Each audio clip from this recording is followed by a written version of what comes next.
On the 13th of August, 2014, the Modi government scrapped the 65-year-old Planning Commission and announced that it would be replaced by a new body. Accordingly, on January 1, 2015, the Niti Aayog National Institution for Transforming India was established as the successor to the Planning Commission.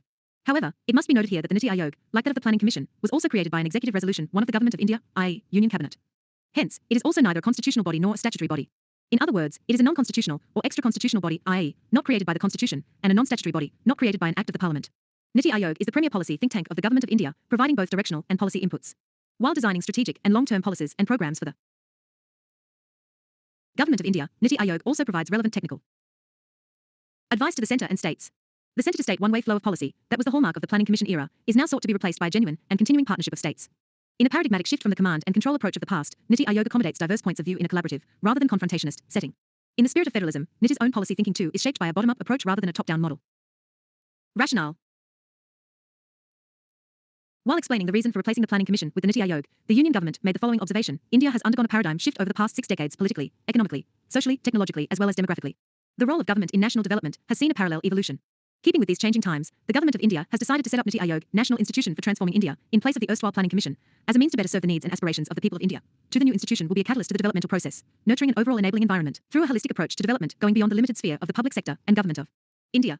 This will be built on the foundations of 3.1. An empowered role of states as equal partners in national development, operationalizing the principle of cooperative federalism. 2. A knowledge hub of internal, as well as external resources, serving as a repository of good governance best practices, and a think tank offering domain knowledge, as well as strategic expertise to all levels of government. 3. A collaborative platform facilitating implementation, by monitoring progress, plugging gaps and bringing together the various ministries at the centre and in states, in the joint pursuit of developmental goals. In the same context, the then Union Finance Minister Arun Jaitley said, the 65-year-old Planning Commission had become a redundant organisation. It was relevant in a command economy structure, but not any longer. India is a diversified country, and its states are in various phases of economic development along with their own strengths and weaknesses. In this context, a one-size-fits-all approach to economic planning is obsolete. It cannot make India competitive in today's global economy. 4. The resolution observed, perhaps most importantly, the institution must adhere to the tenet that while incorporating positive influences from the world, no single model can be transplanted from outside into the Indian scenario. We need to find our own strategy for growth. The new institution has to zero in on what will work in and for India. It will be a Bharatiya approach to development. Composition. The composition of the Niti Aayog is as follows: A. Chairperson, the Prime Minister of India. B. Governing Council. It comprises the Chief Ministers of all the states, Chief Ministers of Union Territories with legislatures, i.e. Delhi, Puducherry and Jammu and Kashmir, and Lieutenant Governors of other Union Territories. C. Regional Councils. These are formed to address specific issues and contingencies impacting more than one state or region. These are formed for a specified tenure. These are convened by the Prime Minister and comprises of the Chief Ministers of states and Lieutenant Governors of Union Territories in the region. These are chaired by the Chairperson of the Niti Aayog or his nominee. D. Special invitees, experts, specialists and practitioners with relevant domain knowledge as special invitees nominated by the Prime Minister. E. Full-time organizational framework. It comprises, in addition to the Prime Minister as the Chairperson, I. Vice Chairperson. He is appointed by the Prime Minister. H. Enjoys the rank of a Cabinet Minister. 2. Members, full-time. They enjoy the rank of a Minister of State. 3. Part-time members, maximum of 2, from leading university research organizations and other relevant institutions in an e officio capacity. Part-time members would be on a rotation. 4. Ex officio members, maximum of 4 members of the Uni Council of Ministers to be nominated by the Prime Minister. V. Chief Executive Officer. He is appointed by the Prime Minister for a fixed tenure, in the rank of Secretary to the Government India. 6. Secretariat, as deemed necessary. Specialized wings. Niti Aayog houses a number of specialized wings, including 5. 1. Research wing. It develops in-house sectoral expertise as a dedicated think tank of top-notch domain experts, specialists and scholars. 2. Consultancy wing. It provides a marketplace of wedded panels of expertise and funding for the central and state governments to tap into matching their requirements with solution providers, public and private, national and international. By playing matchmaker instead of providing the entire service itself, Niti Aayog is able to focus its resources on priority matters, providing guidance and an overall quality check to the rest. 3. Team India wing. It comprises of the representatives from every state and ministry and serves as a permanent platform for national collaboration. Each representative, A. ensures that every state and ministry has a continuous voice and stake in the Niti Aayog. B. establishes a direct communication channel between the state and ministry and Niti Aayog for all development-related matters as the dedicated liaison interface. Niti Aayog functions in close cooperation, consultation and coordination with the ministries of the central government and state governments. While it makes recommendations to the central and state governments, the responsibility for taking and implementing decisions rests with them. Objectives. The objectives of the Niti Aayog are mentioned below. 1. To evolve a shared vision of national development priorities, sectors and strategies with the active involvement of states. 2. To foster cooperative federalism through structured support initiatives and mechanisms with the states on a continuous basis, recognizing that strong states make a strong nation. 3. To develop mechanisms to formulate credible plans at the village level and aggregate these progressively at higher levels of government. 4. To ensure, on areas that are specifically referred to it, that the interests of national security are incorporated in economic strategy and policy. 5. To pay special attention to the sections of our society that may be at risk of not benefiting adequately from economic progress. 6. To design strategic and long-term policy and program frameworks and initiatives, and monitor their progress and their efficacy. The lessons learned through monitoring and feedback. will be used for making innovative improvements, including necessary mid-course corrections. 7. To provide advice and encourage partnerships between key stakeholders and national and international like-minded think tanks, as well as educational and policy research institutions. 8. To create a knowledge, innovation and entrepreneurial support system through a collaborative community of national and international experts, practitioners, and other partners. 9. To offer a platform for resolution of intersectoral and interdepartmental issues in order to accelerate the implementation of the development agenda.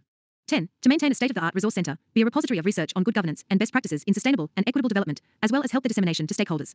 11. To actively monitor and evaluate the implementation of programs and initiatives, including the identification of the needed resources so as to strengthen the probability of success and scope of delivery. 12. To focus on technology upgradation and capacity building for implementation of programs and initiatives. 13. To undertake other activities as may be necessary in order to further the execution of the National Development Agenda and the objectives mentioned above. Through the above, the Niti Aayog aims to accomplish the following objectives and opportunities. 6.1. An administration paradigm in which the government is an enabler rather than a provider of first and last resort. 2. Progress from food security to focus on a mix of agricultural production as well as actual returns that farmers get from their produce. 3. Ensure that India is an active player in the debates and deliberations on the global commons. 4. Ensure that the economically vibrant middle class remains engaged and its potential is fully realized. 5. Leverage India's pool of entrepreneurial, scientific and intellectual human capital. 6. Incorporate the significant geoeconomic and geopolitical strength of the non-resident Indian community. 7. Use urbanization as an opportunity to create a wholesome and secure habitat through the use of modern technology. 8. Use technology to reduce opacity and potential for misadventures in governance. The Niti Aayog aims to enable India to better face complex challenges through the following. 7.1. Leveraging of India's demographic dividend and realization of the potential of youth, men and women, through education, skill development, elimination of gender bias, and employment. 2. Elimination of poverty, and the chance for every Indian to live a life of dignity and self-respect. 3. Redressal of inequalities based on gender bias, caste and economic disparities. 4. Integrate villages institutionally into the development process. 5. Policy support to more than 50 million small businesses, which are a major source of employment creation. 6. Safeguarding our environmental and ecological assets. Functions. The various functions performed by the Niti Aayog can be divided into 4 main heads. 1. Design policy and program framework. 2. Foster cooperative federalism. 3. Monitoring and evaluation. 4. Think tank and knowledge and innovation hub. The Niti Aayog is functionally divided into various verticals, which are responsible for examining and looking into sectoral issues and priorities for national development and economic growth. By dividing the entire gamut of activities in the Niti Aayog, the Team India and Knowledge and Innovation Hubs were constituted, and accordingly verticals and core divisions were created. The 2 hubs are at the core of Niti's efficient functioning. The Team India Hub carries out the mandate of fostering cooperative federalism and designing policy and program frameworks. It provides requisite coordination and support framework to Niti Aayog in its engagement with the states. On the other hand, the Knowledge and Innovation Hub ensures fulfilling the mandate of maintaining a state of the art resource center to be a repository of research of good governance and best practices and their dissemination to stakeholders, and to provide advice and encourage partnerships across key areas. The Niti Aayog uniquely focus thematic policy interventions, which encourages convergence across central ministries, state governments, development partners, sector experts and professionals. This convergence approach to governance is applied to achieve the objectives of Niti Aayog. The different verticals of Niti Aayog provide the requisite coordination and support framework for Niti Aayog to carry out its mandate. The list of verticals is as follows. 1. Agriculture. 2. Data management and analysis. 3. Energy. 4. Financial resources. 5. Governance and research. 6. Governing Council Secretariat. 7. Health. 8. Human resource development. 9. Industry. 10. Infrastructure connectivity. 11. Land and water resources. 12. Managing urbanization. 13. Natural resources and environment. 14. NGO DARPAN. 15. Project appraisal and management division, PAMD. 16. Public-private partnership. 17. Rural development. 18. Science and technology. 19. Skill development and employment. 20. Social justice and empowerment. 21. State coordination and decentralized planning. 22. Sustainable development goals. 23. Voluntary action cell. 24. Women and child development. Guiding principles. In carrying out the above functions, the Niti Aayog is guided by the following principles. 8. 1. Antyodaya, prioritize service and uplift of the poor, marginalized and downtrodden, as enunciated in Pandit Dindayal Upadhyay's idea of Antyodaya. 2. Inclusion, empower vulnerable and marginalized sections, redressing identity-based inequalities of all kinds, gender, region, religion, caste or class. 3. Village, integrate our villages into the development process, to draw on the vitality and energy of the bedrock of our ethos, culture and sustenance. 4. Demographic dividend, harness our greatest asset, the people of India, by focusing on their development, through education and skilling, and their empowerment, through productive livelihood opportunities. 5. People's participation, transform the developmental process into a people-driven one, making an awakened and participative citizenry the driver of good governance. 6. Governance, nurture an open, transparent, accountable,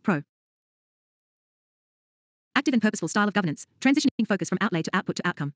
7. Sustainability, maintain sustainability at the core of our planning and developmental process, building on our ancient tradition of respect for the environment. Therefore, the Niti Aayog is based on the following 7 pillars of effective governance. I. Pro-people agenda that fulfills the aspirations of the society as well as individuals. 2. Proactive in anticipating and responding to citizen needs. 3. Participative, by involvement of citizens. 4. Empowering women in all aspects. V. Inclusion of all groups with special attention to the SCS, STS, OBCs and minorities. 6. Equality of opportunity for the youth. 7. Transparency through the use of technology to make government visible and responsive.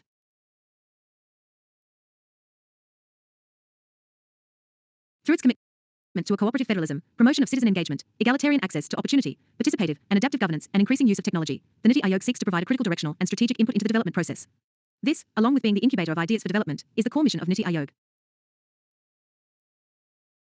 Cooperative federalism. The Niti Aayog has been constituted to actualize the important goal of cooperative federalism and to enable good governance in India, to build strong states that will make a strong nation.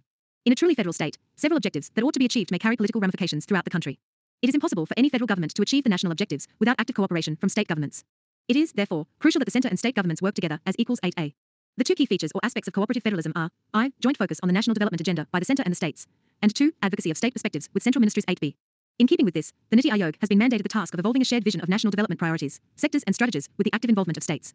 These priorities ought to reflect the national objectives and foster cooperative federalism through structured support to states on a continuous basis. The Niti Aayog ought also to help states develop mechanisms to formulate credible plans at the village level and aggregate these progressively at higher levels of government.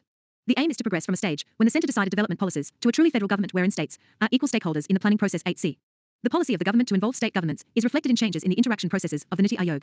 Consistent with its mandate, the Niti Aayog has undertaken several crucial initiatives to ensure that states are equal partners in the policy-making and implementing process 8D. At the meetings of the Governing Council of Niti Aayog, the Prime Minister highlighted the importance of Niti Aayog as a platform to inspire cooperative federalism, stressing on the need for effective centre-state cooperation to advance development outcomes and achieve double-digit and inclusive growth for India. It is the constant endeavour of Niti Aayog to evolve a shared vision of national priorities, sectors, and strategies with the active involvement of states, wherein states are equal stakeholders in the planning process as well. In keeping with this, the Vice Chairman of Niti Aayog committed himself to visit all states, to develop and offer a platform for resolution of intersectoral and interdepartmental issues in order to accelerate the implementation of the development agenda.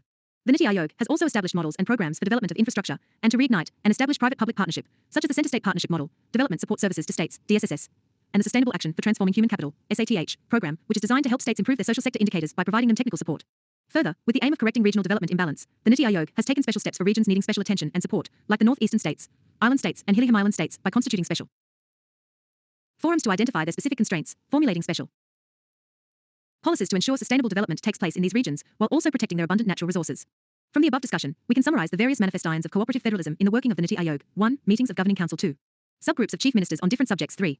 Task forces on specific subjects. 4. Niti Forum for North-East. 5. Sustainable development in the Indian Himalayan region. 6. Development support services to states. 7. Sustainable action for transforming human capital, SATH. Criticism. Hitting out at the government for its decision to restructure the Planning Commission and rechristen it as Niti Aayog, the opposition said the move is just a fluff and mere gimmickry. They also expressed their apprehension that the new body will pave the way for discrimination, as corporates will call the shots in policy making in the country. CPI-M leader Sitaram Yechury termed the renaming of the Planning Commission as Anatai or Doniti, no policy, and bad policy. Mr. Yechury said, just a change of nomenclature and gimmickry does not serve any purpose. Let us see what the government plans to do with it. If the government wants to greet people with fluff and not substance on the first day of 2015, then there is nothing more that can be said. If the North Bloc or the Finance Ministry has a very short-term view of both fiscal and monetary objective and is going to be the final arbiter between the states and the centre, it being the stakeholder in the process, I am afraid, is going to discriminate against the states, Congress leader Manish Tiwari said. After all, what was the Planning Commission doing? It used to plan policy. So by changing the nomenclature from Planning Commission to Niti Aayog, what is the message this government is trying to send? Mr. Tiwari said, adding that Congress's opposition to restructuring of the Planning Commission was based on principles. It's not a question of fighting a war, it's a matter of principle. The opposition Bharatiya Janata Party used to go extra lengths talking about federalism and how the sanctity and sacrosanct of federalism has to be maintained. And now they are going exactly the reverse, the Congress leader said. Veteran CPI leader Gurudas Dasgupta said that dismantling of the Planning Commission and bringing in a new body in its place will lead to an unregulated economy. It is not a change of name. The Planning Commission is being abolished because they, government, don't believe in planning, he said. The government would like to have a full market economy, which is totally unregulated, Mr. Dasgupta said, adding. If this becomes the policy of the government to not help advance the country, control inflation and create job opportunities, it will not be good for the country. 9. Mere change of name from Yojana Aayog to Niti is not objectionable if it is coupled with real reform. Otherwise, it will be purely cosmetic like earlier naming ceremonies, Congress spokesperson Abhishek Manu Singh said. He said the Congress would have supported constructive reform of the Planning Commission. But the alteration of identity and basic structure, he said, is being done because of anti-Nehruvianism and anti-Congress ion. 10 CPI-M, Central Committee member MD Seelam, MP, said no meaningful purpose would be served by just renaming the Planning Commission. Alleging that the BJP government had decided to dissolve the Planning Commission to dilute the planning process, he said the government should have given more teeth to the National Development Council instead. 11. Attached officers. There are 2 officers attached to the Niti Aayog. They are explained below. 1. National Institute of Labour Economics Research and Development. The National Institute of Labour Economics Research and Development, NILED, was formerly known as the Institute of Applied Manpower Research, IAMR. It is a central autonomous organisation attached to the Niti Aayog. Its primary objectives are research, data collection, education and training in all aspects of human capital planning, human resource development, and monitoring and evaluation. The IAMR was established in 1962 under the Society's Registration Act of 1860 as an institution that would function as a clearinghouse of ideas and undertake policy research on human capital development to inform prospective planning and promote policy integration. The main object of the institute is to advance knowledge about the nature, characteristics and utilization of human resources through research, education and training, consultancy, etc. The IAMR has been renamed as NILERD in 2014. The NILERD is mainly funded by grants in aid from the Niti Aayog, formerly Planning Commission, and supplemented by its own revenue from contracted research projects and education and training activities. The prime objective of NILERD has been to develop an institutional framework capable of sustaining and steering a systematic applied human resource planning research process. Since its inception, the institute has carved out its own trajectory to achieve academic heights, and in the process, developed a range of academic activities not only in the field of human resource planning and development, but also in monitoring and evaluation of public policies and programs. During the past few years, the institute has exhibited remarkable dynamism in addressing the issues of national priorities. The institute has emerged as a pioneering institute in providing academic training on human resource planning and development for both international and national participants. The institute moved to its own campus at Narela in 2002. Narela is a developing urban and institutional hub declared as a special economic zone for knowledge in the National Capital Region. 2. Development Monitoring and Evaluation Office. The need for an efficient and independent evaluation mechanism in India was recognized by the planners and policymakers right from the introduction of planning process in the country, and resultantly, the Program Evaluation Organization was established by the government in 1952 to carry out independent and objective impact evaluation of the central government-funded programs. The Development Monitoring and Evaluation Office, DMEO, was established by the government in 2015 as an attached office of the Niti Aayog by merging the erstwhile Program Evaluation Organization and the Independent Evaluation Office.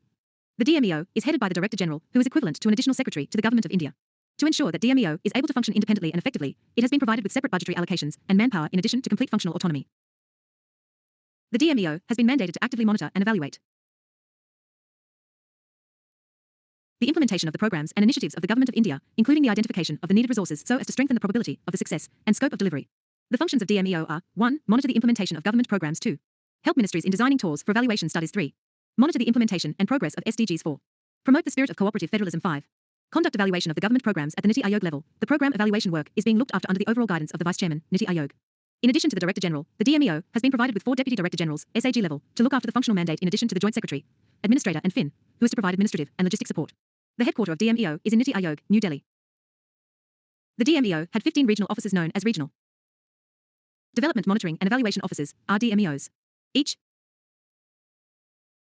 RDMEO was headed by a director-level officer. The RDMEOs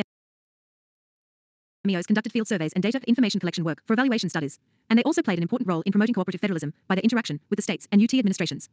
However, keeping in view the changed functional requirements, they were closed in 2017 and the staff were transferred to DMEO HQIs in New Delhi. Erstwhile Planning Commission. The Erstwhile Planning Commission was established in March 1950 by an executive resolution of the Government of India, i.e., the Union Cabinet, on the recommendation of the Advisory Planning Board constituted in 1946, under the chairmanship of K.C. Neoji. Thus, the Erstwhile Planning Commission was neither a constitutional body nor a statutory body. In India, it was the supreme organ of planning for social and economic development. Functions. The functions of the Erstwhile Planning Commission included the following. 1. To make an assessment of material, capital and human resources of the country, and investigate the possibilities of augmenting them. 2. To formulate a plan for the most effective and balanced utilization of the country's resources. 3. To determine priorities and to define the stages in which the plan should be carried out. 4. To indicate the factors that retard economic development. 5. To determine the nature of the machinery required for successful implementation of the plan in each stage. 6. To appraise, from time to time, the progress achieved in execution of the plan and to recommend necessary adjustments. 7. To make appropriate recommendations for facilitating the discharge of its duties, or on a matter referred to it for advice by central or state governments. The allocation of business rules had assigned the following matters in addition to the above, to the Erstwhile Planning Commission. 1. Public cooperation in national development. 2. Specific programs for area development notified from time to time. 3. Perspective planning. 4. Institute of Applied Manpower Research. 5. Unique Identification Authority of India, UIDAI.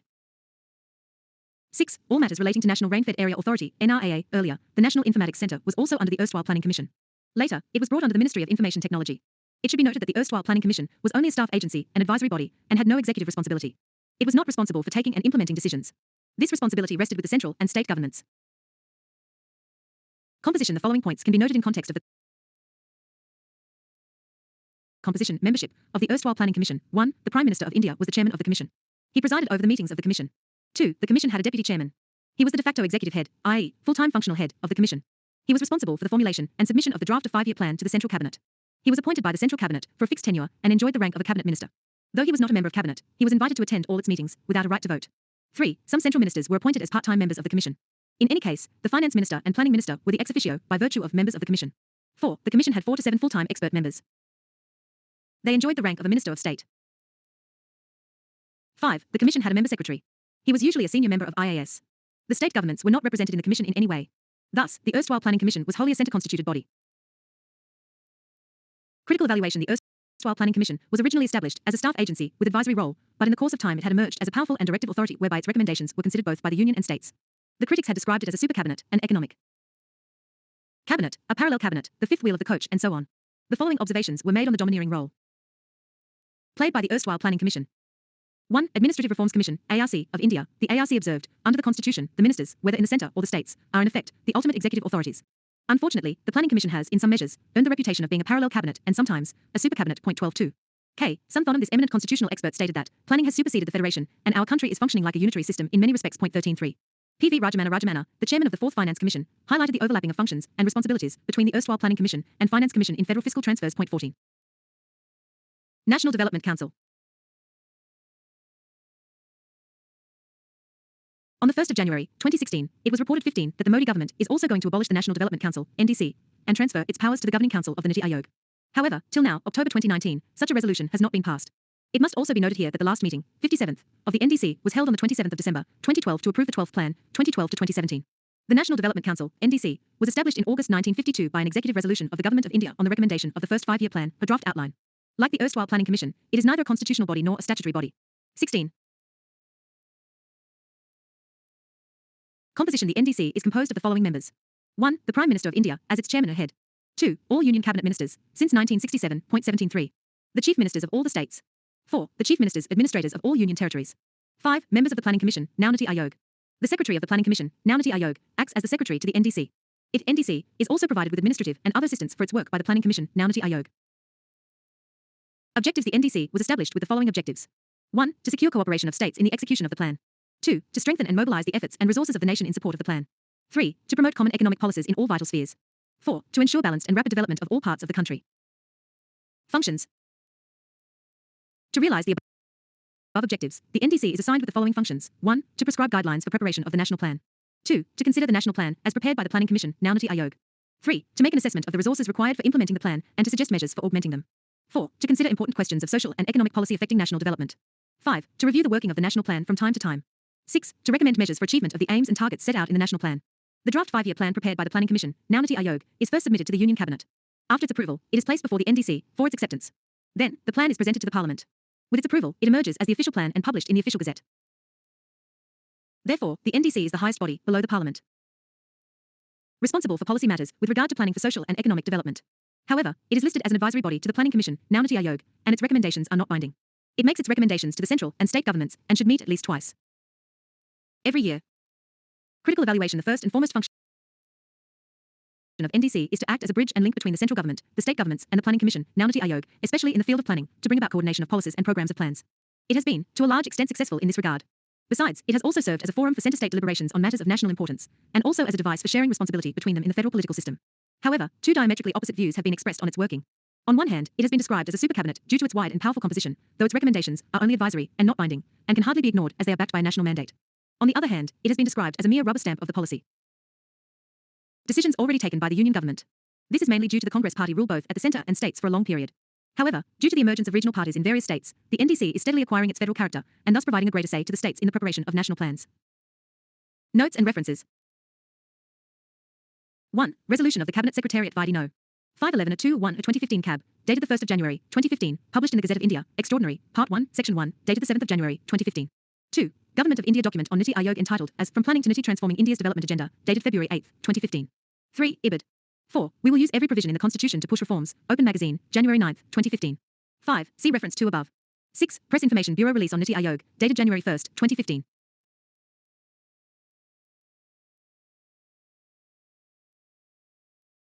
8b. IBID. 8c. IBID. 8d. IBID. 9. Opposition attacks government over Plan Panel New Avatar, The Asian Age, page number 2, dated January 2, 2015. 10. Renaming of Plan Panel due to Anti-Nehruvianism Congress, The Indian Express, page number 9, dated January 2, 2015. 11. Left Party's Slam Centre for Renaming Plan Panel, The Statesman, dated January 2, 2015. 12. Interim Report on the Machinery for Planning, 1967, para 15. 13. K. Sunthonam, Union State Relations in India, Asia Publishing House, 1960, page 70. 14. Report of the Fourth Finance Commission, New Delhi, Government of India, 1965, pp 88-90. 15. NDC to be scrapped, Niti Aayog Council likely to get its powers, The Hindu, dated January 1, 2016. 16. The Sarkaria Commission on Centre-State Relations, 1983 to 1987, recommended that the NDC should be given a constitutional status under Article 263 of the Constitution and should be renamed as National Economic and Development Council. 17. Before 1967, only selected cabinet ministers like Home, Finance, Defence, External Affairs, and so on were members of the NDC. 55. National Human Rights Commission. Establishment of the Commission.